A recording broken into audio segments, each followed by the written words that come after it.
we rolling?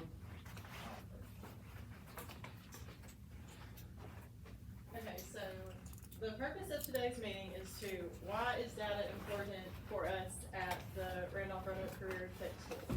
So Perkins 5 and data review, under Perkins 5, all career tech programs are required to use data to drive improvement and ensure that we're meeting the needs of every student. The LEA core indicators of performance help us see how our students are performing in key areas like academic and technical skill attainment, graduation and program completion rates, post-secondary placement, college, career, or military, and non-traditional program participation and completion. Just to piggyback on this, where do we get this information? Where do we get this data? All right, our data comes from the ACT.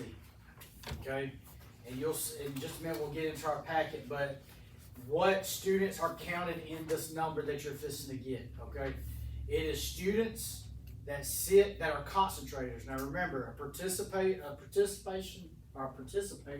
is a student that's had one career tech class. Concentrator is a student that's had 2 classes, and then a completer is what? 3. All right. So we are looking at what we had. All right. So the completer deal is the state of Alabama thing.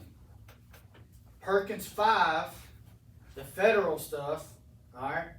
They look at only concentrators. So what we report from the state are students that are concentrators who sit for the ACT their junior year. Those are the ones that are counted in this number. Why is this data important to us? 1, for accountability. Perkins 5 requires us to show results, and these indicators prove our programs are preparing students to be successful beyond high school. Number 2, program improvement. This data helps us see where we're strong and where we need to grow, whether that's updating curriculum, adding work-based learning, or increasing student certifications. Number 3, equity and access, which is very important. We can identify and close gaps for special populations, whether that be students with disabilities, low-income students, or non-traditional participants, etc., so that every student has the same opportunity to succeed. And then 4, CLNA connection. The comprehensive local needs assessment uses the same data to guide decisions about funding, other resources, program development. What we see in our data today directly shapes our Perkins plan and the support that we receive here. Okay, so just giving y'all a little bit of backstory here. All right, we receive federal funds. Okay, you can only spend federal funds on certain things, and you all already know that. Okay, but there has to be a justification of why I spend money in certain areas. All right, there has to be proof at the high school level. All right, y'all have heard of ASIP, okay, or the Continuous Improvement Plan. Used to be the CIP, okay? Well, you develop a CIP, and that is your justification for spending your Title I money, okay? For us to spend our Perkins money, we have to do what's called a CLNA, which is a Comprehensive Local Needs Assessment. So all those meetings that I've been having to go to in Oxford, that's what we've been working on. We, in Region 2, have been piloting a regional approach to this, okay? It used to be a LEA specific. We would do a comprehensive local needs assessment here. It's a bunch of paperwork. We get stakeholder input. We get input from your advisory meetings and all that stuff. Put it together and it justifies what we spend our federal money on. Well, the state wants us to move to a more regional approach. And the reason why, if I got Alabama Power is having to go to Randolph County's meeting. They're having to go to Cleveland County's meeting. They're going to go to Calhoun County's meeting. The same people are having to go to 5, 6, 7, 8 meetings. Well, they want to reduce that, and because of that, you get lack of participation. Okay? So in order to get a more thorough report, they're wanting us to move towards a regional thing, and that's what we've done over the last few weeks. Okay? We've put together our comprehensive local needs assessment. Is our justification to spend our money, and typically we spend our Perkins money on 2 things. What are they? Equipment and professional development. Okay, professional development. All right, we are charged, and we're fixing to get into this in a minute. We are charged to spend 5%. It used to be 10, but it's now 5% of our money for areas that we do not meet proficiency in based on the core indicators that you see in your packet. Ms. Woodruff, I'm gonna borrow your packet, let you look on with me, because I think I left mine in my office. Okay? Alright? So if we do not meet an area of need in that, core, indicator performance right there, then we have to spend 5% of our money addressing on how we're going to fix that. Okay? Everybody understand that? Alright. If you answer yes to all of those, which we did in Randolph County this year, okay? Then they want you to drill down to the subpopulations, because even though your general population may have been proficient based on what they wanted you to look at, they're wanting equity and access. So now they're wanting to drill down to the subpopulations. Basically, they want you to spend your money in growing your program and addressing the needs of the subpopulation. We'll get into that in just a minute. Okay? So the big thing we're going to focus on today is not only program improvement, but equity and access. Because if you fix equity and access in your programs, then the rest of that's going to take care of itself with improvement. And you'll see that in just a minute. So our bottom line, when looking at our core indicator data, it helps ensure our programs stay compliant, relevant, and student-centered. It gives a clear picture of what's working and then what needs attention so that we can continue building high-quality CTE programs that truly prepare our students for college, career, and life success. Perfect. All right, so let's look at this first handout, okay? And I'm going to break down what this data, what's all these numbers mean in these boxes. So the first one, 1S1 4-year graduation rate, you'll see that we have no data listed right there, okay? All right? That data is not available to us until later in the year once the state certifies it. So we won't have that data until later on. 2S1 is academic proficiency in reading and language arts. All right? So if you look at the 24-25 state target is 42.5%. Well, they want you to meet at least 90% of that state target. If you don't meet 90% of it, then you go under the no column. So 90% of that would be 38.25. So where did we land this year? Well, this was last year's reporting. Was it 43%? Okay, 43%, which was a yes. Does everybody see how they're getting that? So if you look on down, you got math and science. Reading, math, and science, those are 3 areas that they want to see students proficient in based on the ACT. Now remember, the kids counted in this number are students that sit for what? The ACT. The junior year. Their junior year. And they have to be what? Can any junior count? They have to be on their cohort. They have to be a concentrator, a career tech concentrator when they sit. Okay? They have to be a career tech concentrator when they sit. 3S1 is a post-program placement. Alright? We have to follow these students a year after graduation. You already know that. Alright? If they get a positive placement, if they are in a tech school receiving additional training, if they are military, or if they are employed. Am I missing anything? Tech school or college. Tech school or college. Or if they have dual enrolled, that counts, correct? I think so. I think it counts as positive placement if they have dual enrolled.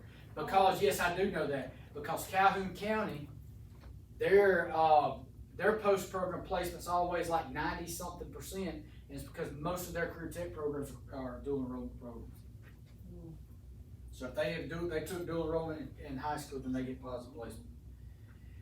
4S1, this was a big one. When we talk about equity and access, number 4S1 is a non-traditional program. Anybody know what non-trad is?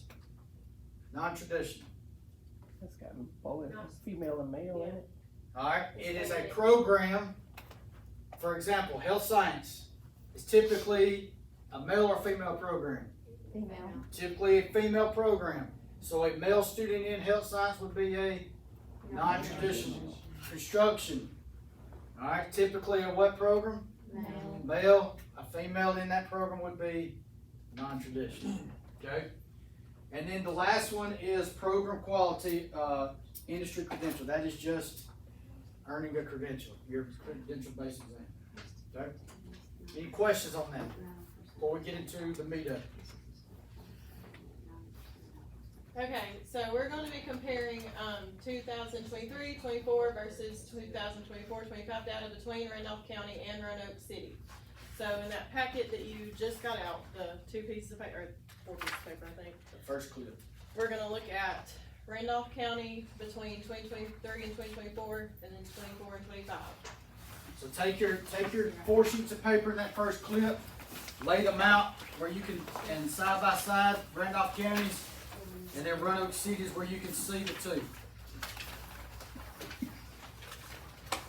And once you have that laid out, see if you can find any celebrations between both of them. Any celebrations or So looking positive at- things you notice. Yep, so looking at 23 and 24 versus 24-25, what are some things that we can celebrate? What are some things that you can notice on there? Potential. What's that? Credentials increased. And your post-program Reading, placement. mathematics and science. Reading, Focus one- program, math, reading, reading. they all went up. No, reading didn't. Not for Randolph County, it didn't. No, okay. Wrong line, I hadn't checked. No.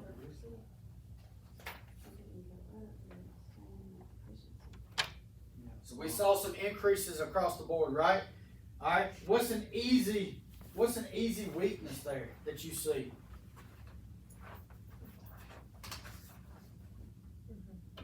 The non-traditional programs. Alright, and it decreased quite a bit. No, it increased. It went up. It increased. What's a weakness? Weakness.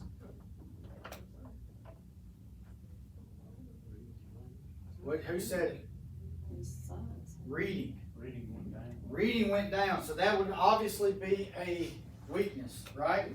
Alright, so we've got celebrations, everything went up except for what? Reading. Okay, so then, now look at celebrations and weaknesses for Roanoke City. Alright, so pull out your Roanoke City, and let's look there. Never mind, I'm looking at it wrong. They all went up. Except for credentials stayed the same. Everything went up for Roanoke City, did it not? Alright, Science.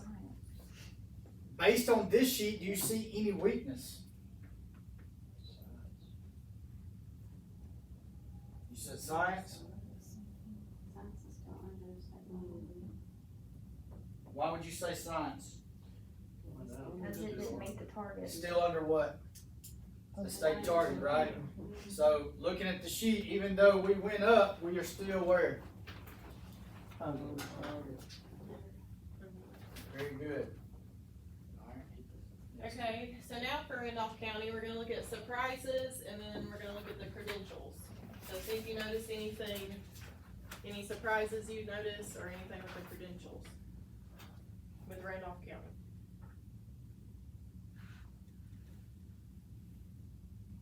Credentials went down.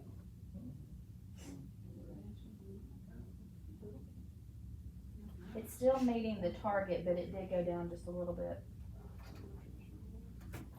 I tell you, for me, a big surprise would probably be non-trad.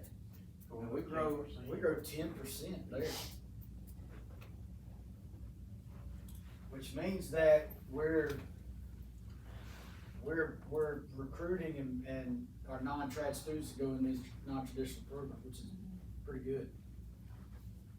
Alright, Okay, any surprises or anything with the credentials you notice in Roanoke City?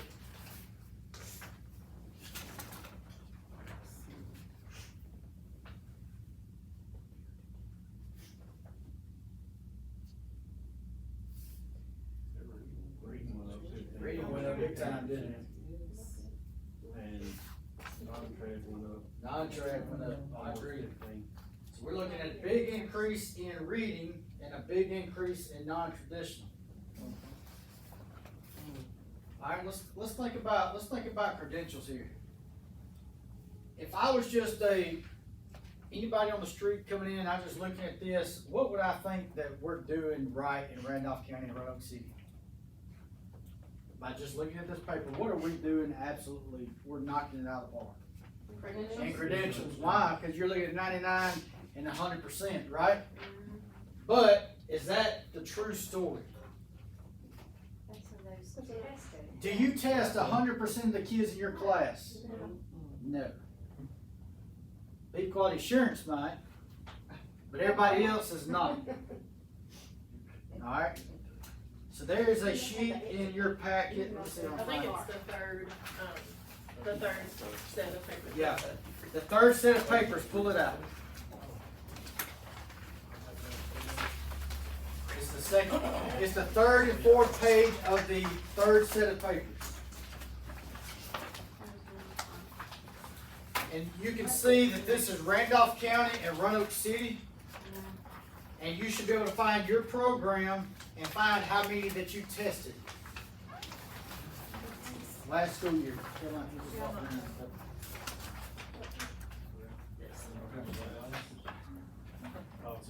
Y'all tell the difference between Randolph City and Randolph County? So like, this will be Randolph County. And then you find cosmetology. There. And you can see, you tested one, and then you probably didn't test any last year.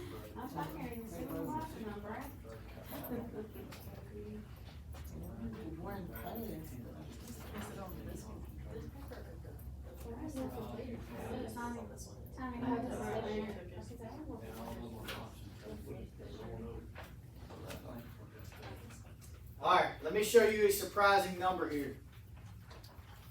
Pull out the first two sheets, or the second packet. One that looks like this. Okay?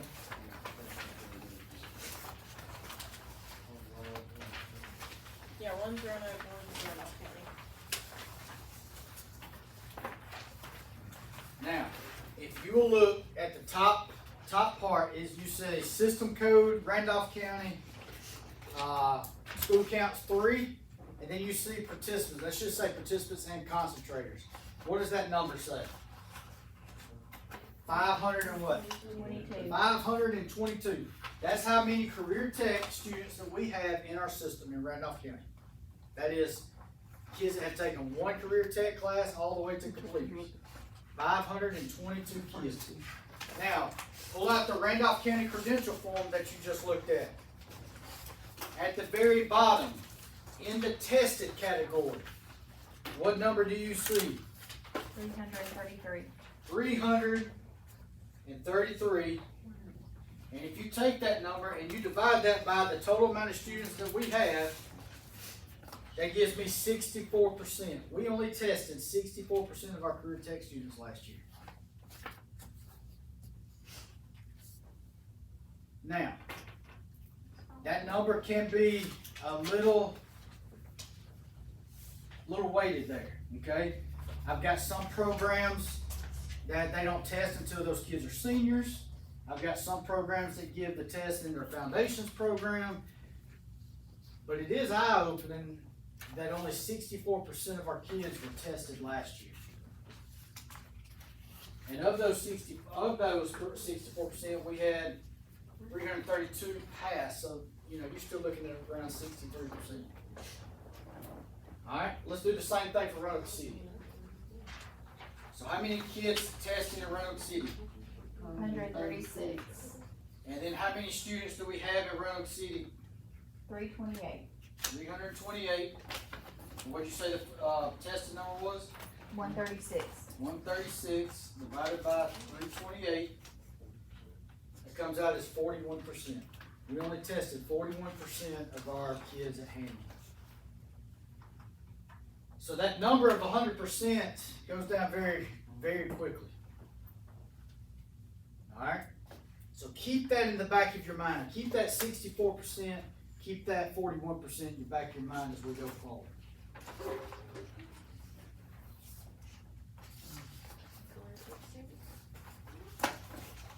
So next, we're gonna look at that,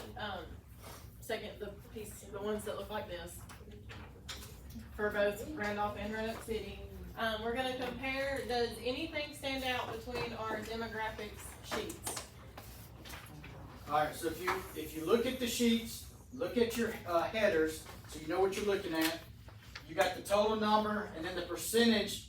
So the percent, the blue, just so you know what you're looking at, the blue is a percentage of the total number, which is the participants and concentrators.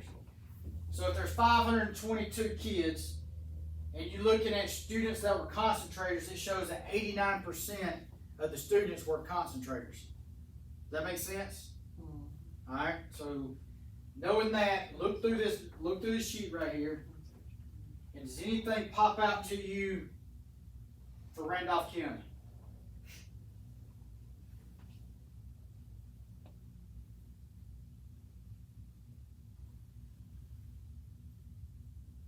The non-traditional is higher than the, well, anyway, never mind. Excuse me?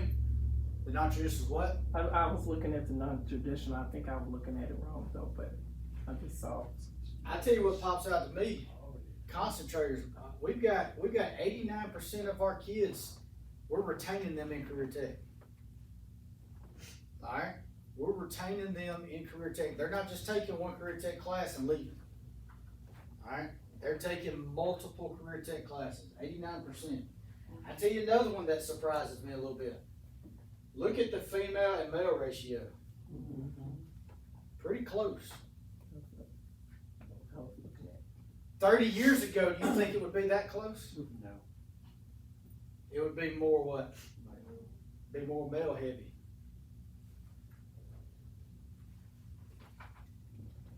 Somebody over here said poverty, and Poverty's what?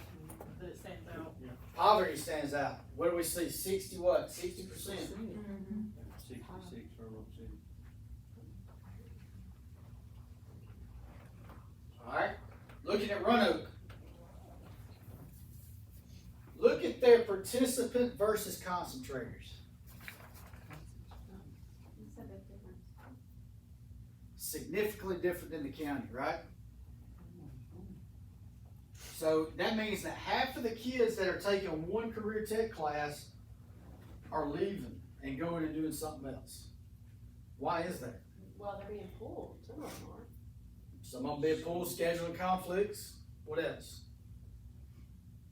They're not coming over in the 10th grade either, like some of the county kids are. So when they have more responsibility in the higher grades than in the younger grade, they could have knocked it out 10th and 11th, but they're being pulled in the higher grades. So if I'm trying to increase that number to concentrators, what do you think that I can do as a classroom instructor? What can I do to make sure that concentrator number increases?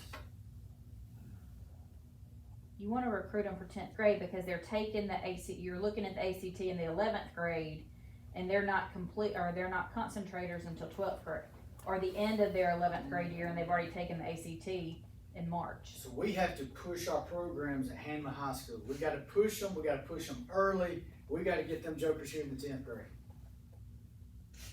Okay, because we're not getting some of those students in the 10th grade, so therefore those numbers that we do have really are not counting in the data. Okay, and we could have some smart kids in that bunch that could really drive these ACT scores up, and it's negatively impacting our data. Alright? What else? Y'all, you said poverty in Randolph County. What is it in Roanoke City? 66%. Alright, let's look at boy, I'm still on this one for you. Go over there. Now we're gonna look at the subpopulations and how do those subpopulations compare to the total number of students that you see on these? So papers? what is a subpopulation? Okay, so we're looking at subpopulations would be, male, female, all your races.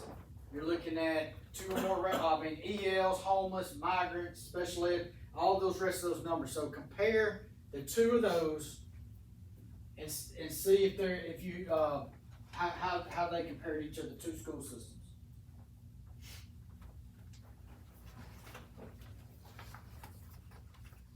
Are they pretty close? Are they drastically different? They're close in some areas, but in the race area, it's a little off in the county school system. What's that? There's a discrepancy. Yes.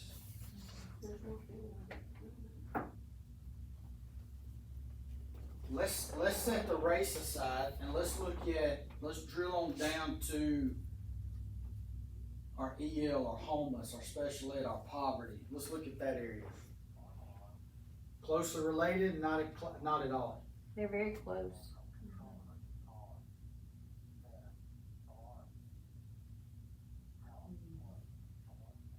Although the county school is sending ELs where it says 0% in the other. Does that not surprise you that Hanley has zero EL? And 0 homeless. Well, that just means they either don't have EL students or those students aren't taking career tech. Well, their ratio of Hispanic Latinos so far down, they don't have it. So going back to what you said, Yeah. it is gonna be drastically down because they don't have that population within their school system. Okay? Look at poverty. Pretty close, right? So from what I see, the numbers are pretty close because you're looking at homeless ratio 1% to 0. You're looking at special ed a 12 to 11%. Poverty 60 to 66%. 2% military. The single parent, none of us have the single parent. A single parent would be not in a single parent home. That is you are a single parent yourself. Okay? So, I wanted to point this out because other than the EL number, does race play a factor in the rest of those numbers? Poverty? Not really. 60 to 66%. Special ed? We're looking at 11%, 12%. Alright? Does not really show a huge difference there. So even though the race shows more white heavy in the county, more African American heavy in the city, still those same students are counted in those other numbers. But the poverty's still there. Special ed numbers are still there. Alright? So those are some things that we need to note and we need to point out when we look at it a little bit more in depth in this. So why do you think that these numbers are very important? Why do you think that they're important? I'll tell you why it's important. Somebody get a calculator out. And we're gonna break down Randolph County real quick. Taking race out,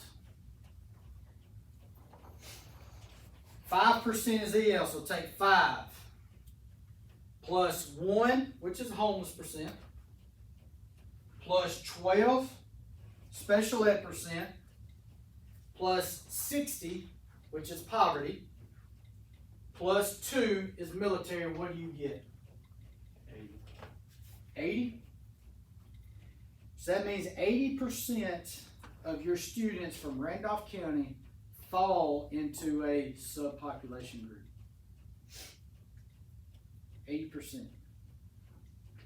Which means that 20% does not fall in the subpopulation group.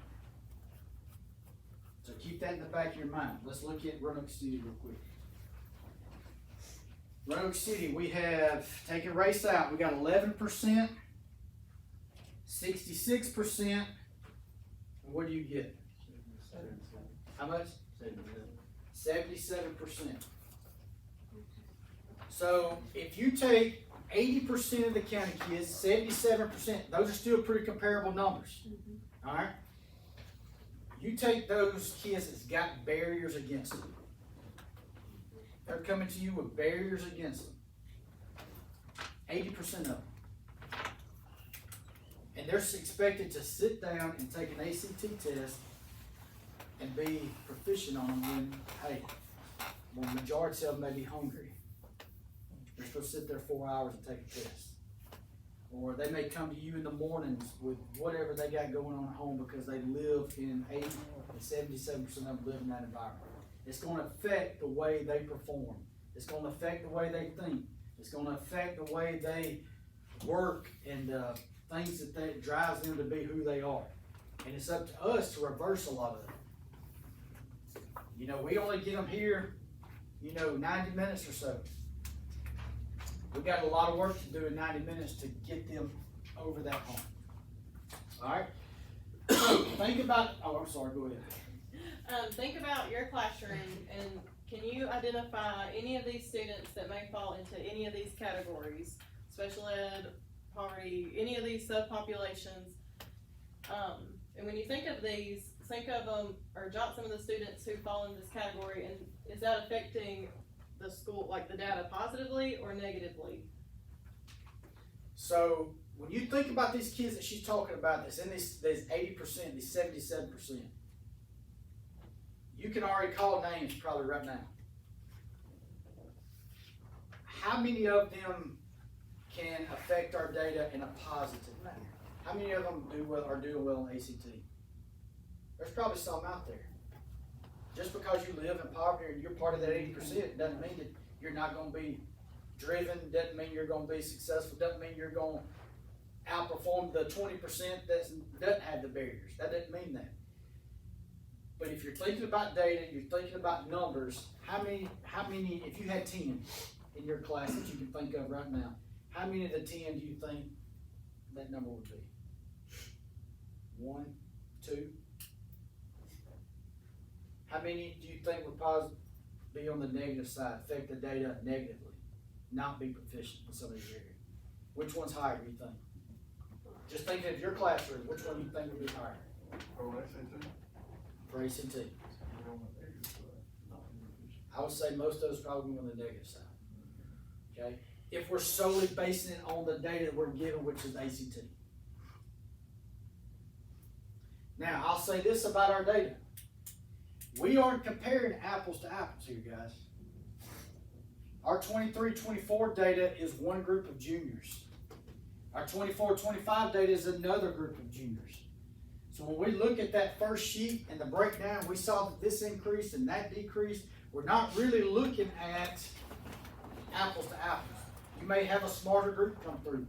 You may have a group come through that has less of the subpopulation groups against, like that 80% or that 70% number. You may have less of that in one group to another. Alright? But, really thinking about it,